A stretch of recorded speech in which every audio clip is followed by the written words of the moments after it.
rukovodilac naše literarne sekcije pesnik će večeras pročitati svoju pesmu Razum.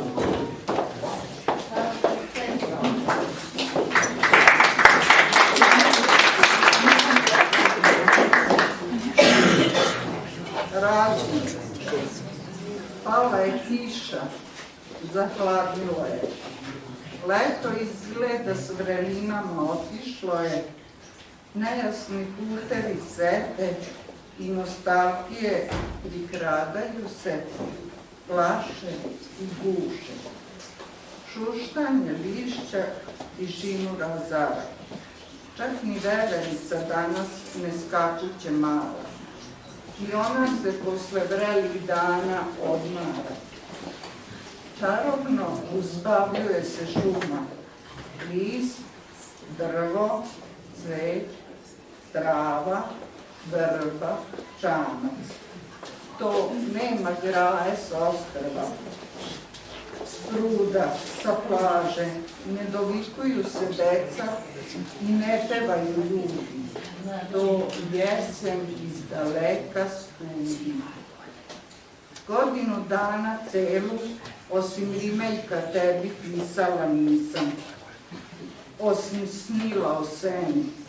Kratko smo se godina družili, svega nešto manje od 10 na rukama prsta. Bio si mi od mladosti uzdanica, u mislima pesničkog bespuća, u stvarnosti stiha, u otkrovenju svog ega, u skidanju vela s lica. To su bile blage reči ohrabrenja i čuvanja, smem li reći, kolege i druga.